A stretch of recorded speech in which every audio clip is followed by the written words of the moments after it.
De la carta a los Romanos, capítulo 3, versículo 21. Pero ahora, independientemente de la ley, la justicia de Dios se ha manifestado, atestiguada por la ley y los profetas. Justicia de Dios por la fe en Jesucristo, para todos los que creen, y son justificados por el don de su gracia, en virtud de la redención realizada en Cristo Jesús, a quien exhibió Dios como instrumento de propiciación por su propia sangre, mediante la fe, para demostrar que no fue injusto. Palabra de Dios.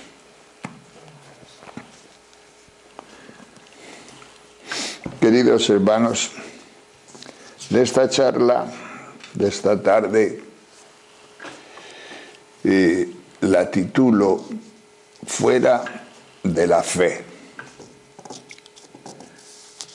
Como os acordáis, hemos hablado de fuera de la caridad, fuera de la esperanza, y en este momento comenzamos a hablar en esta 11ª charla, de fuera de la fe. El justo vive de la fe, vive por la fe, nos dice la carta a los Romanos que acabamos de leer.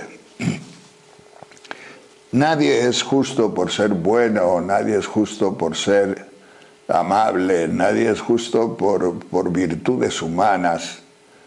Por esas cosas no se es justo. Con esta justicia que Dios nos expone mediante el Espíritu Santo en la carta a los Romanos. La raíz de mi justificación delante de Dios es porque creo en la sangre de nuestro Señor Jesucristo. Yo sé, porque yo también he pasado por ello, yo he tenido también la misma teología, que muchas veces uno dice, no, es que mi fe es que yo creo que Dios existe, creo que me puedo condenar, creo que debo ser bueno, creo en todas estas cosas.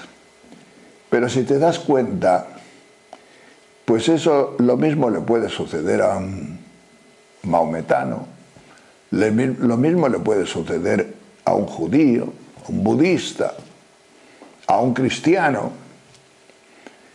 Es decir, lo que necesitamos encontrar aquí en relación con la fe es a ver si hay o no hay un hecho diferencial cristiano. Si no hay un hecho diferencial cristiano, somos una religión más. Y entonces podemos decir que todas las religiones tienen más o menos el mismo valor. Pero es que hay un hecho diferencial. Y este hecho diferencial, para mí por lo menos, es impresionante. Nadie nos salvamos por ser buenos. Eso todas las religiones lo dicen. Nadie nos salvamos por amar. Eso todas las religiones lo dicen. Nadie nos salvamos por las virtudes, porque eso todas las religiones nos lo dicen.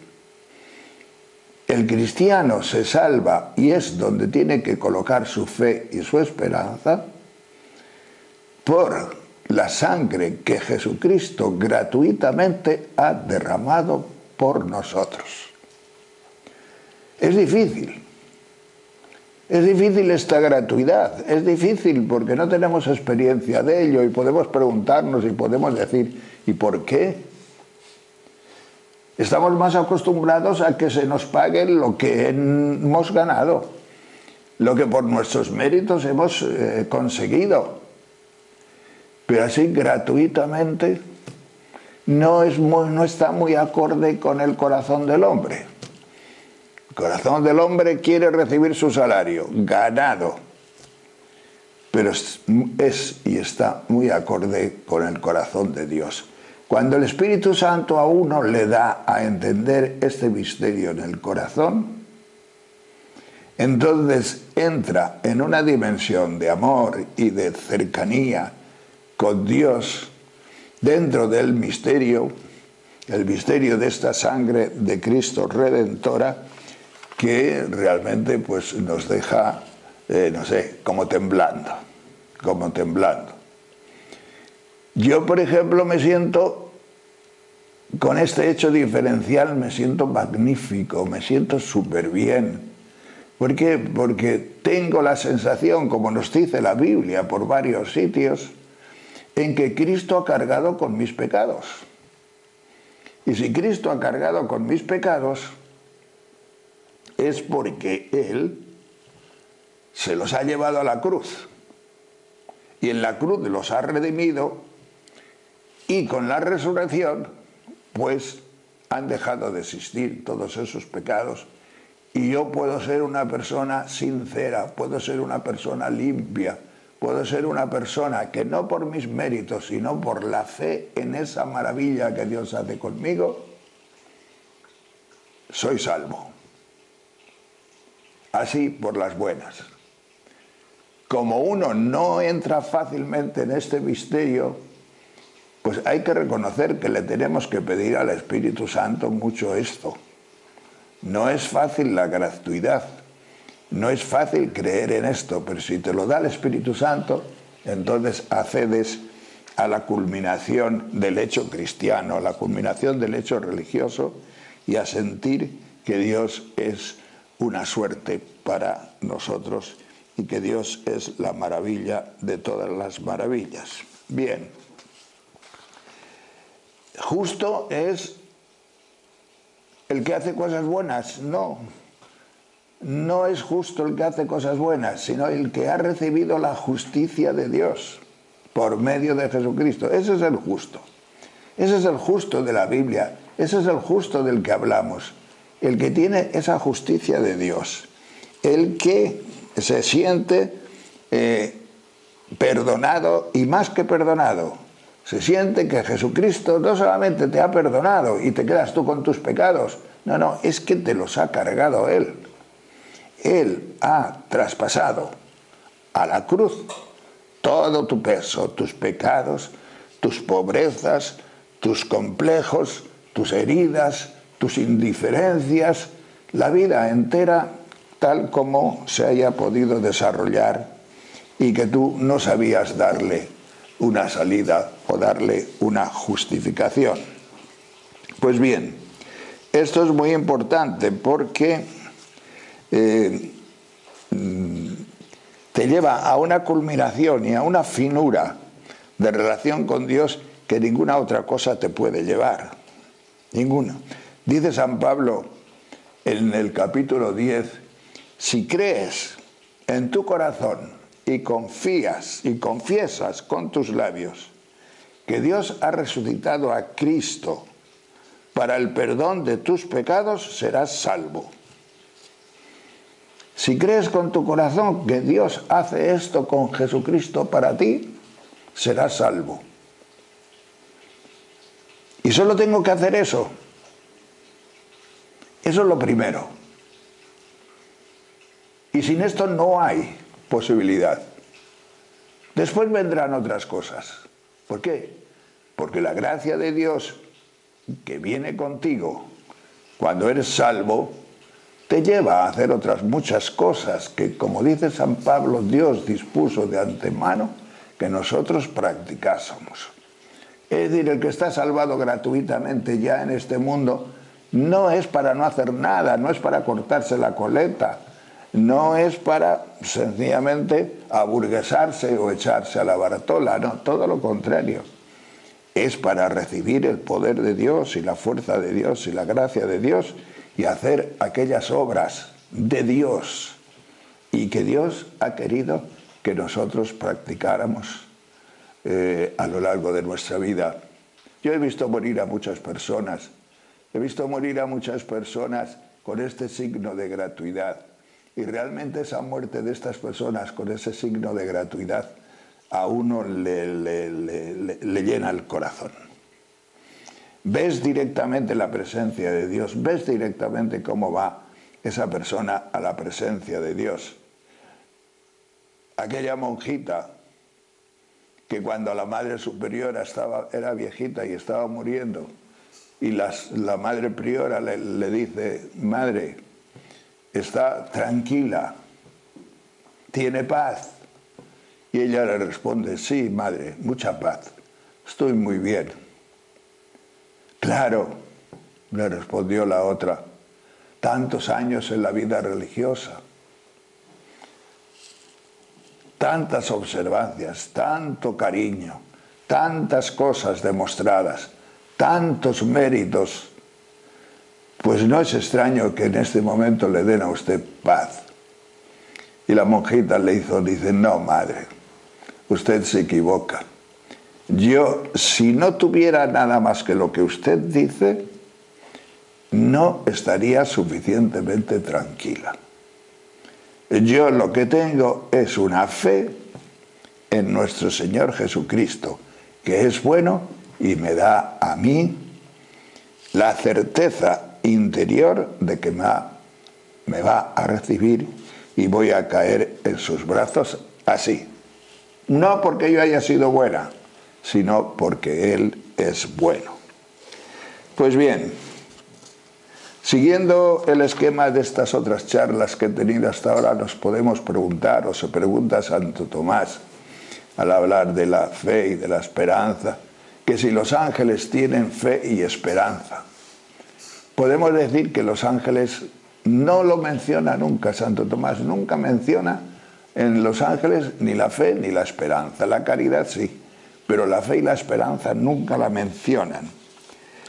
En otra parte, en este tratado de los ángeles, que está aquí en la Suma Teológica, no, pero en otra parte de la Suma Teológica nos dice que, hablando del misterio eucarístico, que nosotros tenemos que vivirlo con fe, nos dice que los ángeles en el cielo ya no necesitan fe para vivir ningún misterio. ¿Por qué? Porque ya están en la presencia. Dice Santo Tomás que les están alimentados en el cielo con la fruición de la caridad, el disfrute de la caridad y con la clara visión. O sea, no tienen fe ni esperanza. ¿Por qué? Porque han llegado a la posesión. Y como han llegado al camino, o como han llegado al destino, como han llegado al final, que es ver claramente cara a cara a Dios y disfrutarlo, que es cosa de la esperanza, pues ni necesitan la esperanza ya, ni necesitan la fe. Por eso, pues, les queda la caridad. Pero esa caridad lo engloba todo. Entonces no pueden tener ni fe ni esperanza, porque la fe y la esperanza son, como dicen los teólogos, para los viadores, para los que estamos en vía todavía, en camino, los que vamos andando, los que no hemos llegado al final de nuestra vida, al final de nuestras cosas. Los ángeles ya ahora están en la posesión. ¿Y qué decir de los demonios? ¿Tienen fe los demonios? Pues al nivel de gracia ya podemos decir que los demonios no tienen fe, tienen un rechazo total al objeto de la fe, que es Dios, que es lo que ellos conocen. A Jesucristo no lo conocen. Entonces, no tienen fe, porque no conocen a Jesucristo. Por lo menos la fe no es la fe de que hablamos nosotros, pero a nivel de gracia ya siempre decimos que hay una ruptura total entre el ángel y Dios. Hay una ruptura que, bueno, pues es un misterio para nosotros, porque algunas veces pensamos: ¿y cómo es posible que se pueda dar esta ruptura? Si está Dios por medio, ¿cómo es eso?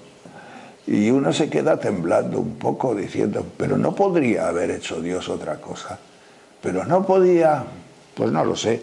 Yo lo que sí imagino es que antes de la ruptura, y no podemos considerarlo de otra forma, Dios les colmó de mimos a los demonios, a los que iban a ser demonios. Les colmó de emociones del espíritu. les avisaría 1000 veces, les daría todo signo de tipos y señales, les abriría el corazón. Yo qué sé qué más cosas podría hacer Dios con ellos. Pero ahí la libertad angélica decidió radicalmente rechazar el don de Dios, fiados y basados y enamorados de sí mismos, de su propia belleza, de su propio poder, de su propio don, de que ellos podían llegar, si no a la altura de Dios, muy cerca. Seréis como dioses. Y eso pues les emborrachó, eso los sacó de sí mismos. Y en esa dimensión y en esa línea no podemos hacer otra cosa nada más que contemplar este misterio. Pero seguro, sin ninguna duda, de que la ruptura de Dios no fue como una ruptura humana de decir, pues quédate ahí. No, sino que les colmó de toda clase de bienes y de dones y de ilustraciones para que no llegaran a ese extremo al que llegaron. Pues bien, en su ser natural, sin embargo, el ángel, eso sí que lo dice Santo Tomás también, pues en su ser natural el ángel echa de menos y es uno de sus sufrimientos, echa de menos una gloria perdida. Porque eso sí, no sabe lo que ha perdido, pero sabe que ha perdido una gloria, sabe que ha perdido algo muy importante y muy interesante.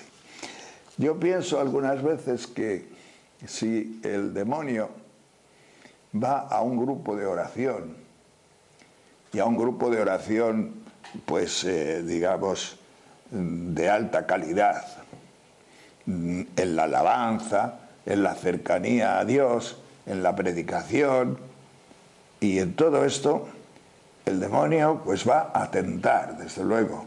El demonio va a distraer también. Pero a mí me parece que en su aspecto natural, en su naturaleza, el demonio está a gusto allí. Y está a gusto precisamente porque intuye que se lo ha perdido. Esto me lo he perdido yo. A mí me gustaría ser como estos. Muerto de envidia, desde luego, muerto de envidia y de soberbia, por otra parte, y que querría que todas esas cosas, pues poderlas disfrutar también, pero a nivel de gracia no puede, porque el rechazo es total. Pues bien, a mí me llama la atención de que Santo Domingo de Guzmán, el fundador de los dominicos, pues tuvo mucha relación con el demonio durante toda su vida. Según nos cuentan todos los historiadores, muchísima relación con el demonio.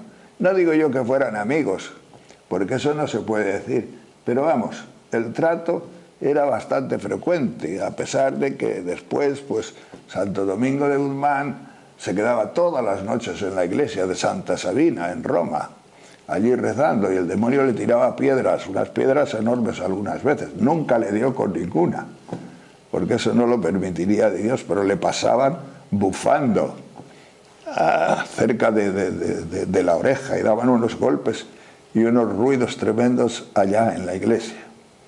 Y estando una noche en oración, pues apareció un fraile. Santo Domingo, pues ya habían entrado bastantes frailes y dijo que y ya no les conocía a todos. Y entonces aquel frailecito que llegó allí, pues Santo Domingo le dijo que se fuera a dormir, que no era hora de estar en la iglesia, que se fuera a dormir. Pero entonces el frailecito se empezó a hacer unos ruidos con la boca así, como muy extraños, muy raros, con los dientes. Y entonces Santo Domingo se dio cuenta que era el demonio. Y al darse cuenta que era el demonio, pues le dijo, ¿y tú a qué vienes aquí? Dice, pues a tentarte. Yo soy el tentador, el diablo de este convento. Soy el tentador de este convento y yo soy el que tienta a los frailes. Entonces Santo Domingo, con esa semi-amistad que digo yo que tenía con él, le dice, oye, ¿y por qué no me dices tú cómo tientas a los frailes? Me interesa a mí saber ese tema.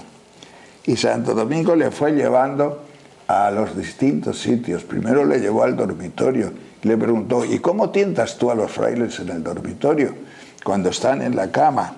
Pues mira, les tiento con la pereza. En primer lugar, para que se levanten tarde, no lleguen a coro, etcétera, todas esas cosas. Les inyecto también pensamientos deshonestos y todo lo que puedo en ese sentido. Y entonces les conturbo mucho. Vale.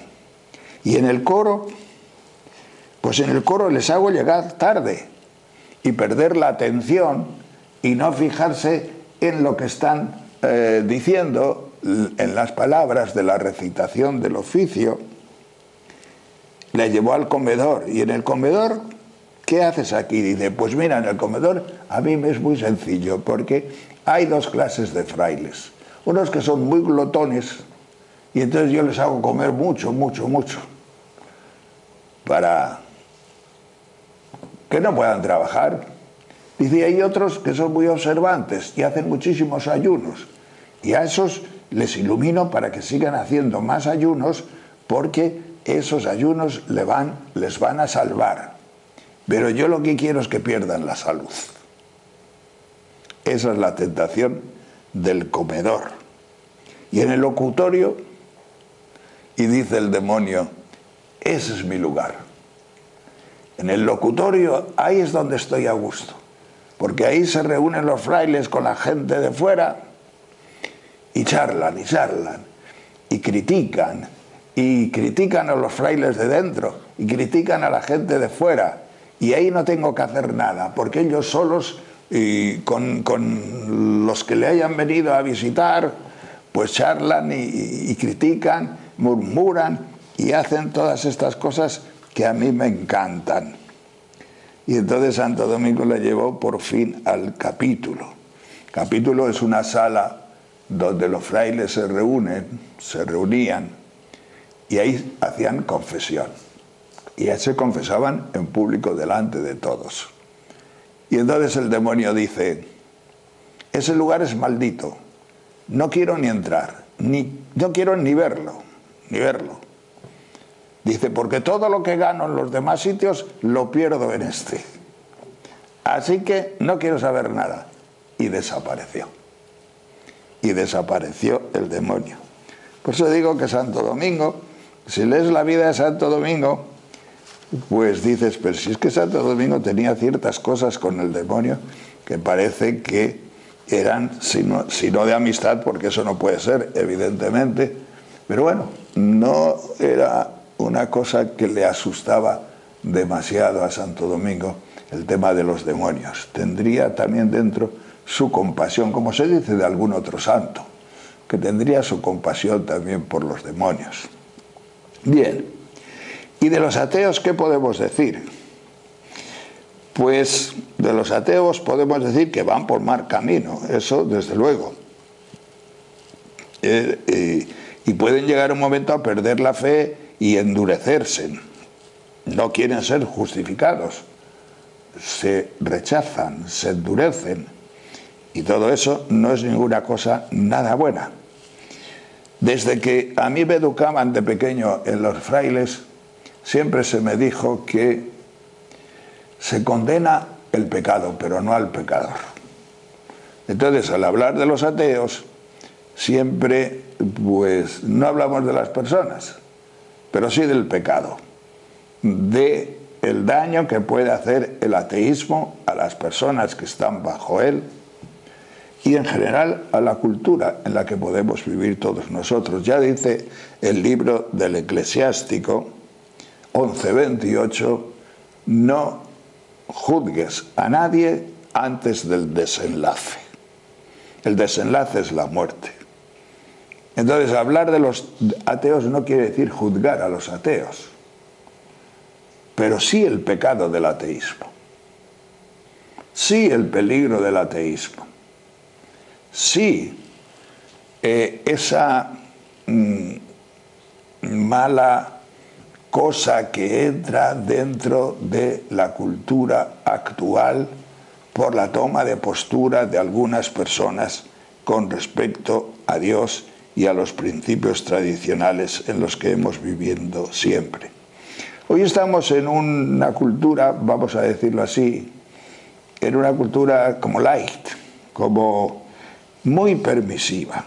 Estamos en rebajas, diría yo. La gente dice, no, pero si es que no puedes predicar así, no puedes decir esta cosa, porque Dios está en todos. Dios es bueno, está en todos los hombres. Si en este momento tienen esta forma de pensar, pero después en otro momento pues ya pensarán de otra forma distinta. Pero en realidad la gente no tiene voluntad firme de rechazar a Dios, etc. Todo el mundo es bueno, dicen los buenistas, siempre. Dicen los de la nueva era, todo el mundo es bueno, o sea, no hay por qué forzar los extremos en las posturas que se toman, ni en religión, ni en política, ni en ninguna otra cosa. Pues bien, es la cultura de ahora, suele decir esta gente, pero con esto yo no quedo satisfecho. ¿Por qué razón? Pues porque no me lo creo. Creo que hay una dejación tremenda, creo que hay una intoxicación sobrenatural que la gente no se da cuenta. Hay que tener Espíritu Santo y mucho Espíritu Santo para darte cuenta que hay un ateo junto a ti. No lo distingues, no te das cuenta, no hueles a azufre, no tienes capacidad para ello, aunque vayas a misa los domingos, porque estás imbuido de otra cultura, estás imbuido de una cultura permisiva que en definitiva te hace distorsionar la realidad. Pero tenemos que ser mucho más cautos en todos los sentidos, no solamente en lo que se refiere a nosotros, sino en lo que se refiere también a tener que decir unas palabras, sobre todo en la predicación. Sobre todo en la predicación, porque llevo todos estos días predicando de que tenemos que ser suficientemente valientes para, no al pecador, pero sí al pecado del ateísmo, que hoy día es una verdadera lacra en medio de la cultura en la que vivimos. Hoy día se promueve esta cultura que San Juan Pablo II le llamaba cultura de muerte. A esta cultura no se puede oponer una teología de la retribución, por ejemplo. La teología de la retribución busca, pues, ganar méritos, ser perfectos, llegar a determinadas cosas. Hoy día estamos viviendo, por ejemplo, una persecución auténtica contra la Iglesia. Es decir, se injuria, se denosta, se denuncia, se rechaza a la Iglesia por muchas cosas y por muchos pecados. ¿Y qué vamos a decir? ¿Que son mentira? Pues puede ser que no sean mentira. ¿Por qué? Porque la Iglesia es un club de imperfectos. Pero tenemos que tener en cuenta una cosa muy interesante para todos nosotros. Y es que no le podemos robar la gloria a Dios con nuestras perfecciones. Si yo quiero ser perfecto y quiero vivir en una iglesia perfecta, le robo la gloria a Dios. Porque la gloria de Dios está en llevar todo adelante con una panda de imperfectos, que es lo que somos los que estamos en la iglesia. No más imperfectos que otros, no más imperfectos que los demás, pero tampoco somos lo mejor del mundo. Simplemente creemos en Jesucristo, simplemente creemos en la obra de Dios, creemos en la obra de Jesucristo, damos gloria a Jesucristo desde nuestra pequeñez, desde nuestra pobreza, desde nuestro pecado, pero creemos que todo esto lo llevará adelante Él, sencillamente. ¿Cómo? Con su justificación gratuita, con su sangre derramada. Él es el Salvador del mundo, Él es el que lleva las cosas adelante y Él es el que... Por lo tanto, yo quiero deciros a todos los que me escucháis, vivís en una iglesia imperfecta, pero no busquéis la perfección. No busquéis la perfección de esta iglesia, porque la perfección de esta iglesia que estáis buscando es robar la gloria a Dios. Esta iglesia no necesita ser perfecta para nada. Esta iglesia lo que necesita es creer en Jesucristo. Y creer en que Jesucristo es el juez de la historia, el Señor de la historia, y que Él lo lleva adelante. Y así seguiremos, y así seguimos adelante. ¿Que parece que la iglesia se va a hundir en cualquier momento? Justo, la gloria del Señor está ahí. Si nosotros fuéramos tan interesantes, tan poderosos, tan perfectos, que todo fuera maravilloso en la iglesia, pues le estábamos quitando a Jesucristo su sangre, su cruz, su muerte por nosotros. Él ha muerto de esta manera por salvarnos a todos los hombres. Pues bien,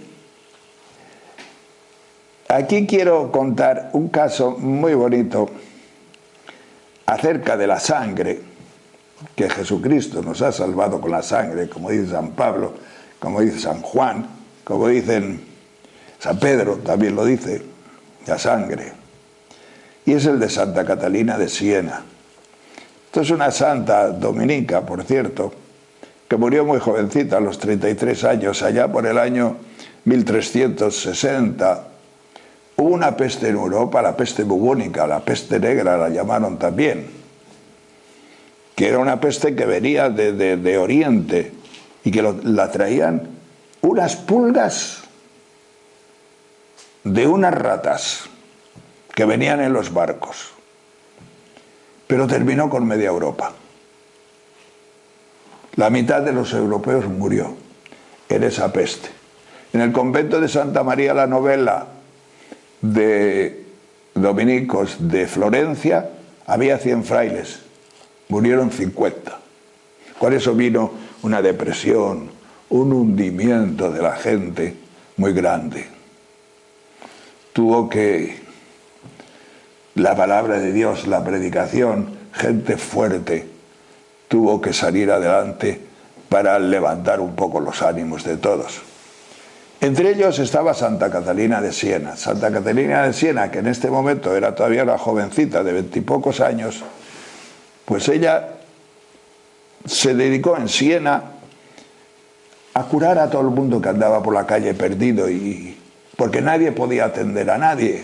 No se podían ni enterrar a los muertos. Había más muertos que posibles enterradores.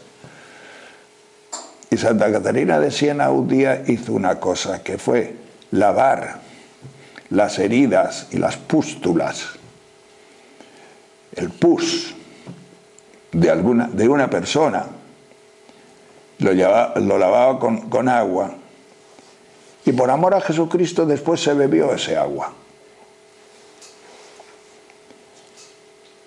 Evidentemente fue un impulso del Espíritu Santo. Y Jesucristo más tarde le dijo: ya que has vencido a tu naturaleza bebiendo ese brebaje, te voy a dar yo otro licor en este momento, el más sabroso de todos y que puede llenar tu corazón de toda dulzura. Y entonces la acercó, ayudado por la Virgen, acercó a Catalina hacia el costado y de ahí bebió de la sangre de Jesucristo. Y entonces Catalina en ese momento era una mujer muy expresiva, muy italiana, muy expresiva, y cuando bebió esto, pues empezó a gritar y decía: soy fuego, soy amor eterno, soy un abismo de amor.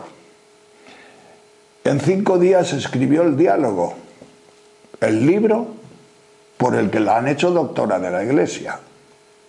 Con este llano brebaje, con este licor, con esta fuerza que le dio la sangre de Jesucristo que bebió, escribió en 5 días el libro del diálogo. Y escribió a papas, escribió a reyes, escribió a todo el mundo, porque lo que el Señor tenía para ella destinado era que una chiquilla de nada pudiera ir a Aviñón, de tal forma que el Papa, que entonces no estaba en Roma, pudiera volver a Roma. Y cumplió con la obra. Pudo con todo. Con la fuerza de esta sangre, con la fuerza de este don maravilloso del Espíritu Santo. En el momento de morir Santa Catalina en Roma, Santa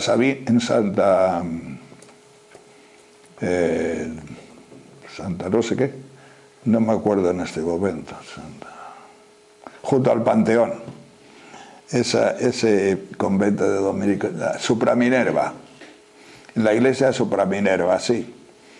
Pues allí murió, había gente, su madre, entre otros, estaban allí. Y entonces, en el momento de morir Santa Catalina, dio un ejemplo maravilloso de gracia, de gratuidad.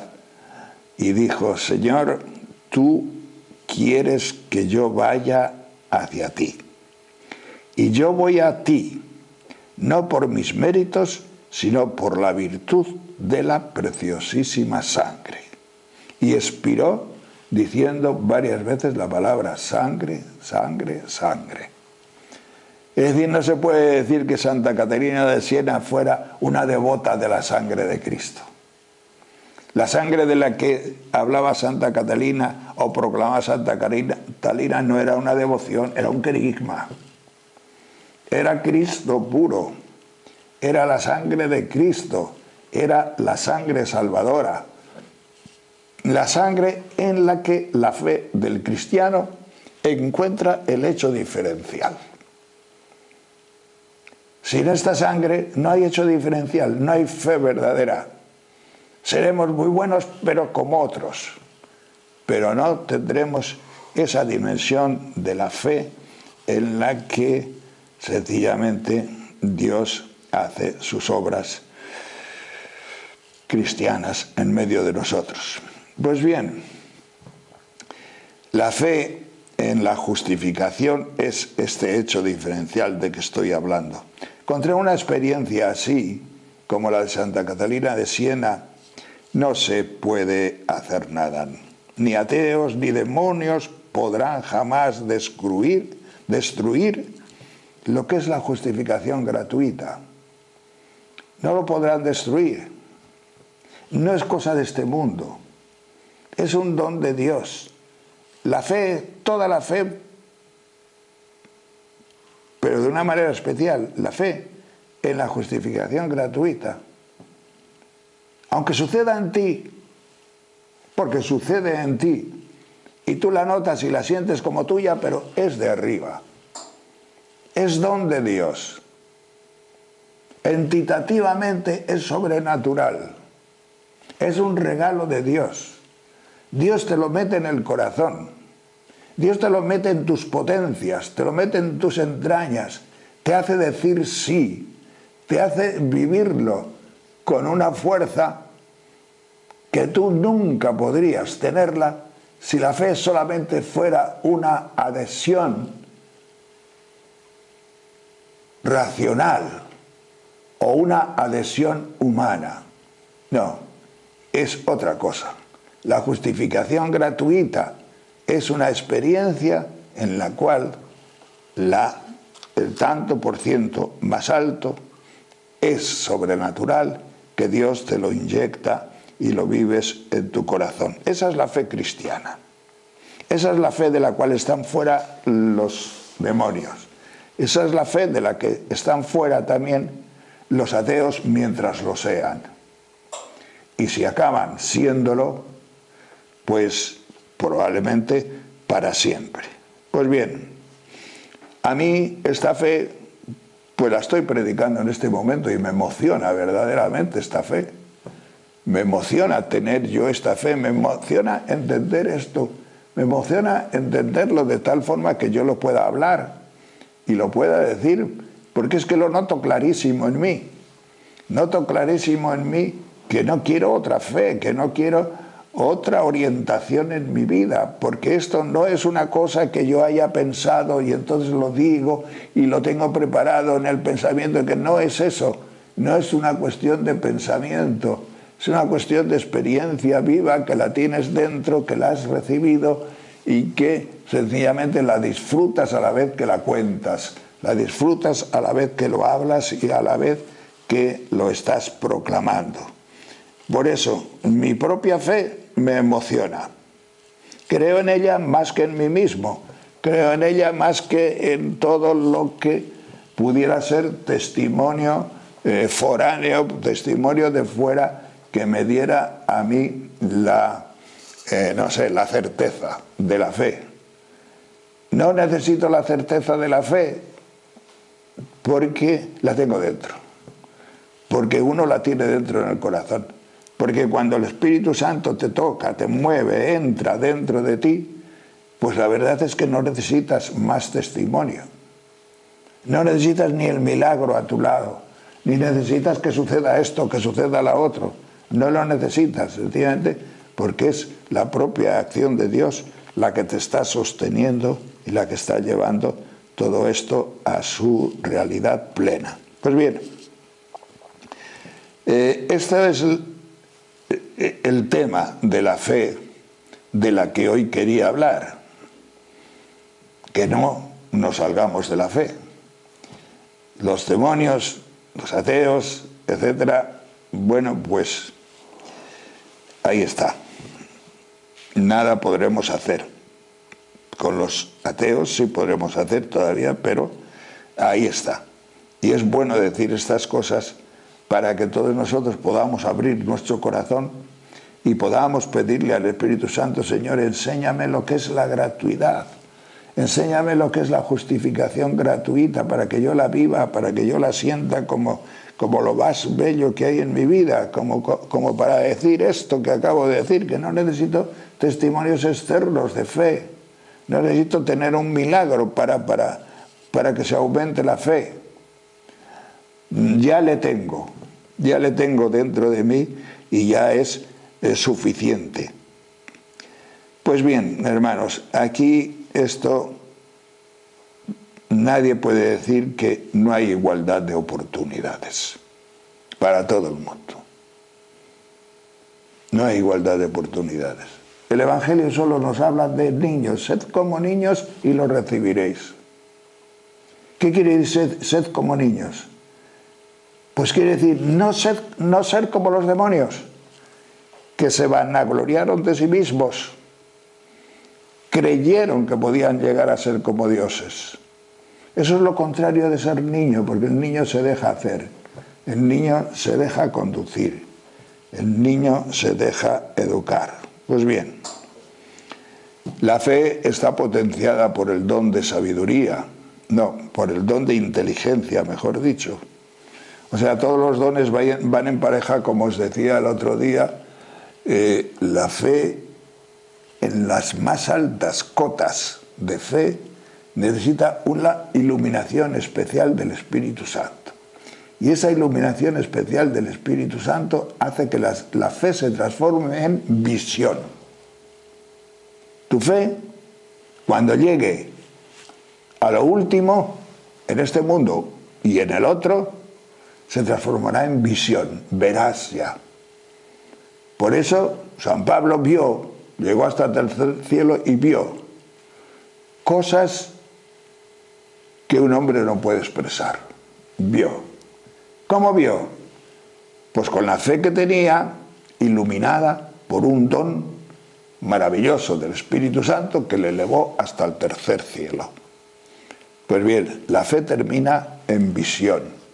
Nos lleva a ver a Dios, que será el premio por toda la eternidad. Pues bien, hermanos, no nos olvidemos de estas dos cosas que yo he querido enfatizar. Hay un hecho diferencial que nos diferencia de todas las personas buenas que hay en el mundo. En el mundo hay muchísimas personas buenas, que yo no digo que no se salven. Incluso muchos cristianos buenos, que no digo que no se salven, porque el Espíritu Santo tiene muchos caminos. Pero lo bueno, lo verdadero, lo más perfecto, lo que Dios quiere para todos nosotros es que nos dejemos iluminar por el Espíritu Santo de tal forma que nos demos cuenta de que estamos en paz con Dios porque hemos sido salvados por la sangre de nuestro Señor Jesucristo. Segunda cosa que quería enfatizar y que he enfatizado bastante en esta charla es que no vivimos en una iglesia perfecta ni falta que hace, porque no se trata de nuestras perfecciones. Le robaríamos la gloria a Dios. Se trata de que Dios va a llevar adelante esta obra imperfecta nuestra por culpa de los hombres hasta el final. Y así, en este club de imperfectos, brillará a lo largo de los siglos la gloria del Señor.